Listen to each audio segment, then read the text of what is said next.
Halo teman-teman semua, Assalamualaikum dan selamat malam. Semoga kalian semua dalam keadaan sehat dan tenang di rumah masing-masing. Terima kasih sudah mampir ke channel ini. Jangan lupa ya, bantu support channel kecil ini dengan cara subscribe, like, dan share supaya aku makin semangat bawakan cerita mistis untuk kalian. Malam ini kita akan masuk ke sebuah kisah horor yang cukup legendaris, yaitu tentang pesugihan di Gunung Kawi. Sebuah perjanjian dengan tumbal nyawa yang konon benar-benar terjadi. Sebelum mulai, coba tulis di kolom komentar kalian berasal dari bandar mana. Siapa tahu cerita-cerita seram seperti ini juga ada di tempat kalian. Sekarang, mari kita mulai ceritanya. Tahun 1998, di tengah hiruk pikuk krisis moneter yang membuat banyak orang kehilangan pekerjaan, Sutrisno duduk termenung di teras rumah kayu tuanya di Kediri. Warung kecilnya bangkrut, utang menumpuk, bahkan cicilan motor butut yang digunakannya untuk mengantar barang pun tak sanggup lagi ia bayar. Setiap malam ia hanya bisa mendengar istrinya, Sri, berdoa lirih sambil menahan tangis. Khawatir esok hari mereka tak punya uang untuk makan. Sutrisno tahu ia lelaki gagal di mata keluarga. Anak-anaknya mulai bertanya, kenapa mereka tak bisa lagi jajan seperti teman-teman sekolahnya. Tekanan itu membuatnya semakin gelap mata. Suatu sore, ia bertemu dengan seorang teman lama, Parjo, di pasar. Parjo yang dulu soma-soma kere, mendadak tampil dengan pakaian bagus, jam tangan berkilau, bahkan mengendarai mobil sedan. Sutrisno tak bisa menahan rasa iri. Dengan setengah bercanda, ia bertanya, "Jo, kau ini jual apa? Sampai bisa kayak begini?" Parjo hanya tertawa pendek, menepuk bahu Sutrisno, lalu berbisik, "Kalau kau berani, datanglah ke Gunung Kawi malam Jumat Kliwon. Bawa sesaji, kau akan dapat apa yang kau inginkan." Kata-kata itu terus menghantui pikiran Sutrisno. Ia sudah sering mendengar cerita tentang pesugihan di Gunung Kawi, tapi selama ini hanya dianggap omong kosong. Namun, wajah Parjo yang kini penuh percaya diri tak bisa ia lupakan. Malam itu, setelah Sri tertidur, Sutrisno memutuskan ia akan mencobanya. Malam Jumat Kliwon berikutnya, ia menyiapkan kemenyan, ayam hitam, beberapa helai bunga, dan sejumlah uang receh. Dengan motor tuanya, ia melaju menembus gelapnya jalanan menuju Malang. Udara dingin menampar wajahnya, dan jalan berkelok di perbukitan membuatnya beberapa kali hampir terjatuh. Di tikungan tajam dekat hutan pinus, lampu motor tiba-tiba meredup. Sutrisno menapok-nepok setangnya, panik kalau lampu padam di tengah jalan sepi. Saat itulah matanya menangkap sesuatu. Ada bayangan hitam melintas cepat di depan, tepat di tengah jalan. Bentuknya tinggi menjulang. Tak jelas apakah manusia atau bukan, tapi terasa begitu dekat hingga ia spontan mengerem keras.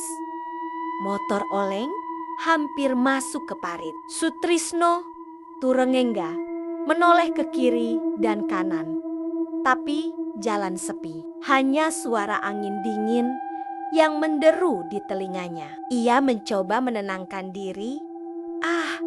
Mungkin cuma bayangan pohon, gumamnya. Tapi entah kenapa, bulu kuduknya meremang. Setelah 1 jam perjalanan, akhirnya sampai di area Gunung Kawi. Udara makin dingin, kabut turun perlahan, menutupi jalan setapak menuju makam keramat. Dari kejauhan, terdengar Samar-samar suara gamelan, seperti ditabuh pelan dari balik hutan. Sutrisno berhenti sejenak, mencoba meyakinkan dirinya. Ini cuma angin malam. Suara dari kampung bawah, pikirnya. Tapi semakin ia melangkah, suara itu makin jelas, seakan-akan mengikuti gerakannya. Sutrisno tiba di pelataran makam. Ia menaruh sesaji di atas batu datar, menyalakan kemenyan, lalu duduk bersila. Tangannya gemetar, keringat dingin menetes di pelipis, meski udara menusuk tulang. Dalam hati ia berkata lirih, "Aku ingin kaya, aku ingin bisa memberi makan anak istriku. Tolong beri aku jalan." Awalnya tak terjadi apa-apa, hanya suara jangkrik dan bau dupa yang menusuk hidung. Namun, tiba-tiba kabut semakin tebal. Pohon-pohon di sekitar pelataran seperti bergerak. Batangnya bergoyang perlahan, padahal tak ada angin. Dari balik kabut, terdengar suara berat, rendah, bergema, seakan keluar dari dalam tanah. "Kau datang untuk apa?" Sutrisno terperanjat, matanya menatap ke arah kabut. Dan ia melihat sosok itu. Tinggi, kulit legam, matanya merah menyala seperti bara. Nafasnya berat. Setiap hembusan membuat kabut bergoyang. Sutrisno tak bisa bergerak, seolah kakinya terpaku. Dengan suara bergetar, ia menjawab, Aku ingin kaya. Aku tak sanggup hidup miskin lagi." Sosok itu tertawa pendek. Suaranya menggema, menembus telinga. "Semua bisa kau dapatkan, tapi ada harga yang harus dibayar." "Apa? Apa harganya?" "Nyawa. Bukan hanya nyawamu, tapi keturunanmu. Satu persatu akan kuambil sebagai tumbal. Kau siap?" Sutrisno tercekat. Ia memikirkan wajah anak Kenania, istrinya, semua keluarga. Namun bayangan rumah mewah, mobil, uang berlimpah, semua berkelebat lebih kuat. Ia menunduk, lalu menggigit bibir. Aku siap." Sosok itu mengulurkan tangan hitam panjang. Jarinya runcing seperti cakar. "Dengan darahmu, perjanjian disah." Tanpa sadar, tangan Sutrisno tergores oleh kuku tajam itu.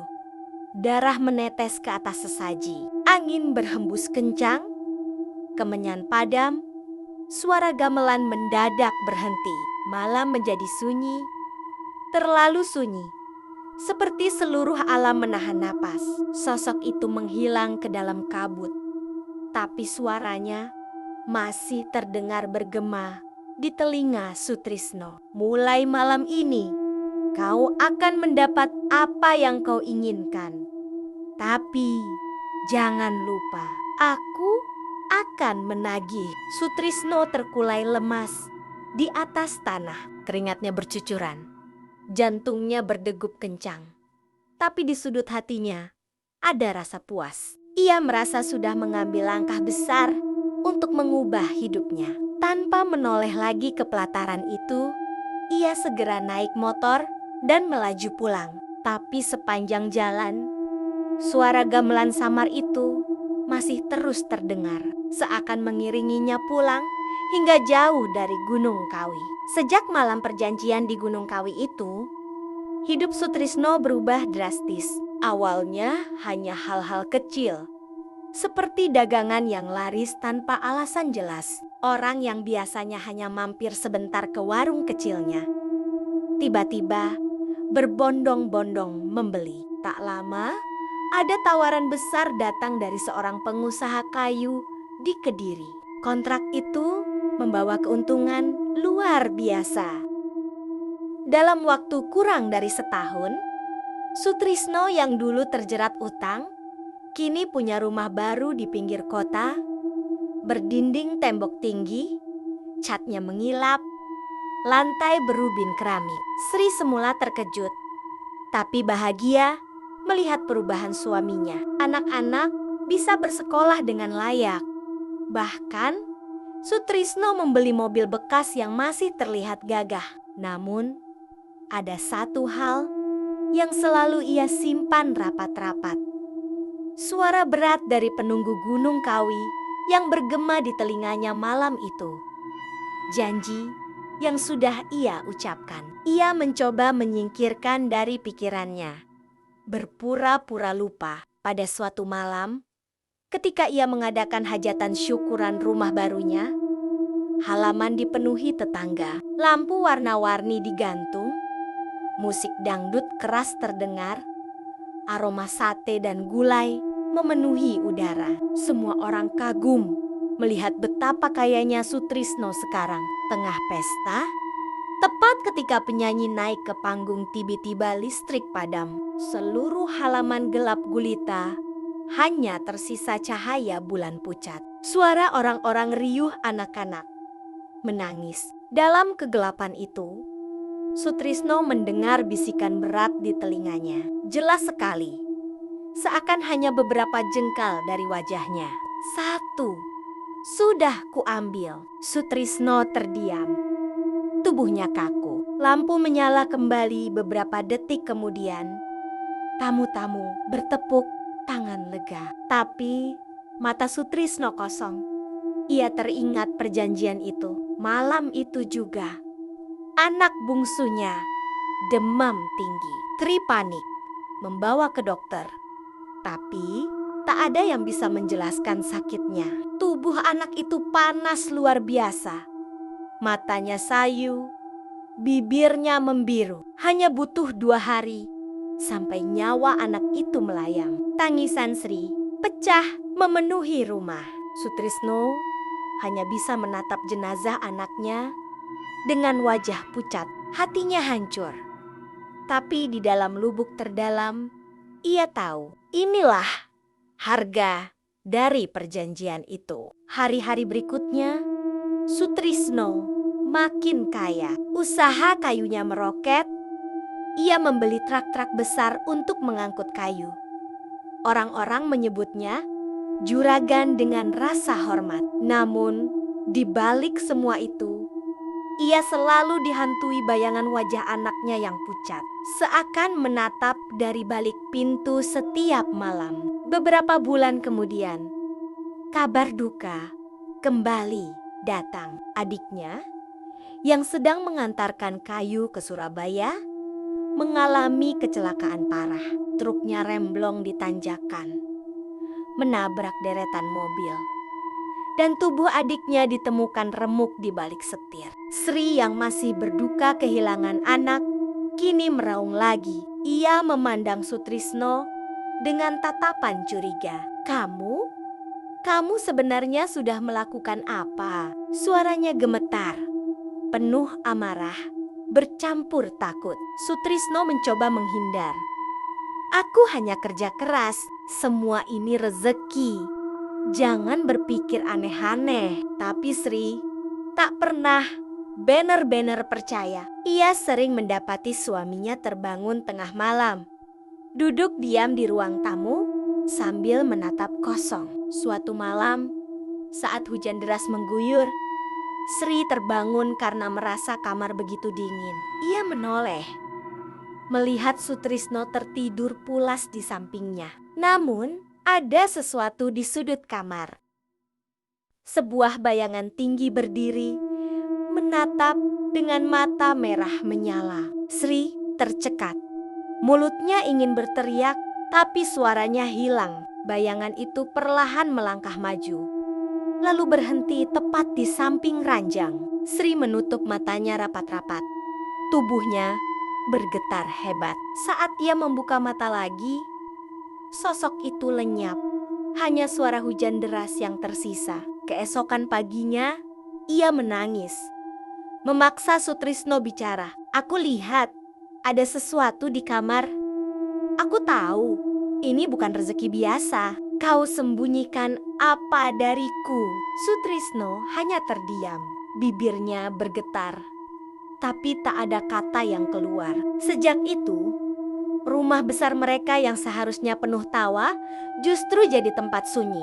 Setiap malam, suara-suara aneh terdengar. Kadang suara gamelan samar, kadang suara langkah kaki berat di lorong, kadang bisikan lirih memanggil nama Sutrisno. Namun, meski dihantui ketakutan, ia tak bisa berhenti. Uang terus mengalir, bisnis terus meluas, dan orang-orang semakin kagum. Baginya, semua itu adalah bukti bahwa perjanjiannya berhasil. Ia hanya menutup telinga dari jeritan hatinya sendiri yang tahu.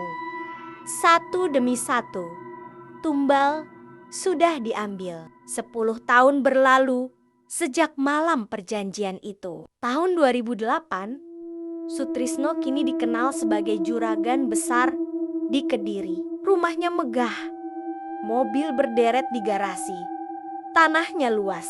Dari luar, hidupnya terlihat sempurna. Namun di balik itu semua, tubuhnya makin kurus, wajahnya pucat, dan matanya sering kosong menatap jauh. Ri hidup bersamanya dalam diam. Setelah kehilangan anak bungsu dan adik ipar, ia tak pernah lagi benar-benar percaya pada suaminya. Ia hanya bertahan demi 2 anak yang tersisa. Meski sering mendapati gangguan tak masuk akal di rumah itu. Malam-malam panjang mereka dipenuhi suara aneh, bayangan hitam yang melintas cepat, atau bau kemenyan yang muncul tanpa alasan. Suatu malam, Sutrisno berdiri di depan cermin besar di ruang tamunya. Ia hendak merapikan jas sebelum berangkat ke acara bisnis. Tapi ketika menatap cermin, yang ia lihat bukan dirinya. Refleksi itu menampilkan wajah anaknya yang sudah meninggal, pucat dengan bibir membiru. Di belakangnya, tampak adiknya dengan tubuh penuh darah, menatap kosong. Sutrisno menjerit kaget, melompat mundur. Cermin itu bergetar hebat, lalu retak dari tengah hingga ke tepi. Tri berlari dari dapur, terkejut melihat suaminya gemetar di lantai. Ada apa? Namun Sutrisno hanya menggeleng. Wajahnya pucat pasi. Dalam hatinya, ia tahu waktunya sudah dekat. Ia mencoba mencari pertolongan. Seorang kenalan menyarankan pergi ke seorang paranormal tua di Blitar. Dengan tergesa, ia menempuh perjalanan malam. Di rumah sederhana yang penuh bau dupa, paranormal itu menatapnya. Lama, kau sudah terikat janji darah. Tak ada yang bisa memutusnya, kata orang tua itu dengan suara berat. Setiap tumbal sudah ditentukan. Saat giliranmu tiba, tak ada tempat untuk bersembunyi. Sutrisno memohon. Suaranya parau. Tolong, saya tidak mau mati. Saya rela bayar berapapun, lakukan apapun. Paranormal itu menggeleng. Uangmu tidak berguna. Kau hanya bisa menunggu. Dan saat waktunya datang, ia sendiri yang akan menjemputmu. Ucapan itu menghantam Sutrisno lebih keras daripada palu. Ia pulang dengan tubuh goyah, merasa seluruh dunianya hancur. Hari-hari berikutnya semakin dipenuhi tanda-tanda. Burung gagak sering hinggap di atap rumahnya, mengeluarkan suara serak panjang.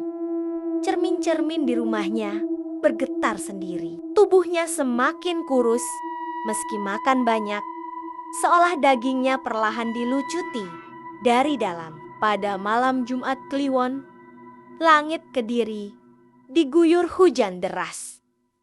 Jam dinding berdetak keras, setiap menit terasa panjang. Tepat pukul 12 malam, Sri terbangun mendengar suara berat seperti derap kaki masuk ke ruang tamu. Bukan suara manusia, lebih mirip langkah seekor hewan besar dengan kuku besi menghantam lantai.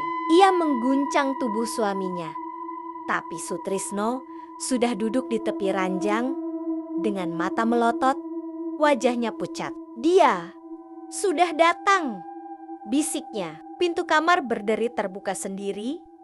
Angin dingin menyapu masuk. Dari arah lorong, terlihat bayangan tinggi bergerak perlahan. Mata merahnya menembus kegelapan, menatap langsung ke arah Sutrisno. Sutrisno menjerit, lalu berlari keluar kamar. Sri hanya bisa menangis. Tubuhnya lemas, tak mampu mengikuti.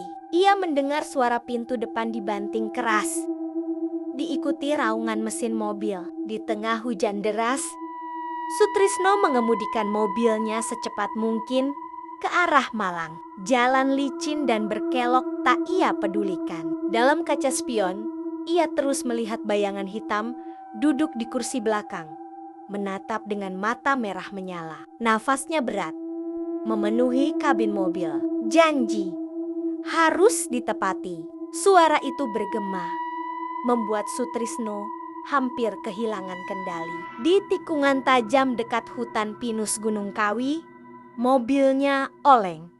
Ban belakang tergelincir di aspal licin. Mobil menabrak pagar besi pembatas jalan, lalu terjun bebas ke jurang gelap. Suara benturan keras memecah sunyi malam, disusul ledakan kecil. Keesokan paginya, warga menemukan mobil ringsek di dasar jurang. Polisi dan warga turun untuk mengevakuasi. Anehnya, bangkai mobil ditemukan kosong. Tak ada jasad Sutrisno di dalamnya. Seolah ia lenyap begitu saja. Sri hanya bisa duduk lemas saat mendengar kabar itu. Tangisnya pecah, bukan hanya karena kehilangan suami, tapi karena ia tahu benar apa yang terjadi. Sutrisno akhirnya ditebus sebagai tumbal terakhir. Sejak hari itu, cerita tentang Sutrisno menyebar luas di Kediri dan Malang. Orang-orang berbisik bahwa arwahnya gentayangan di sekitar Gunung Kawi. Beberapa peziarah mengaku melihat sosok pria kurus dengan pakaian lusuh duduk termenung di pelataran makam. Ketika didekati, sosok itu lenyap perlahan dalam kabut. Konon, setiap malam Jumat Kliwon, suara gamelan samar terdengar dari hutan di lereng Gunung Kawi. Orang-orang percaya itu adalah tanda arwah yang masih terikat pada perjanjian lama, menunggu giliran orang lain yang berani mengambil jalan pintas menuju kekayaan. Hingga kini, kisah itu menjadi peringatan bahwa setiap kekayaan instan selalu ada harga yang tak terlihat, dan harga itu lebih mahal daripada yang bisa dibayangkan manusia. Itulah kisah tentang pesugihan tumbal nyawa di Gunung Kawi. Kaya mendadak memang terdengar menggiurkan, tapi setiap perjanjian dengan dunia gaib selalu ada harga yang harus dibayar, dan harga itu jauh lebih mahal daripada yang pernah dibayangkan. Nyawa, keturunan, bahkan arwah sendiri bisa menjadi taruhannya. Kalau kalian mendengar bisikan tentang jalan pintas menuju kekayaan, ingatlah Sutrisno. Ingat bagaimana akhirnya ia lenyap tanpa jejak, ditelan perjanjian yang tak bisa dibatalkan. Semoga cerita ini bisa jadi pengingat bahwa tidak ada rezeki yang datang begitu saja tanpa usaha. Dan kalaupun ada yang menjanjikan, pikirkan dulu siapa yang menagih di baliknya. Terima kasih sudah mendengarkan cerita malam ini. Kalau kalian suka dengan kisah-kisah mistis seperti ini, jangan lupa bantu dukung channel kecil ini dengan cara subscribe, like, dan share. Sampai jumpa di cerita selanjutnya. Selamat malam, dan semoga kalian bisa tidur nyenyak kalau berani.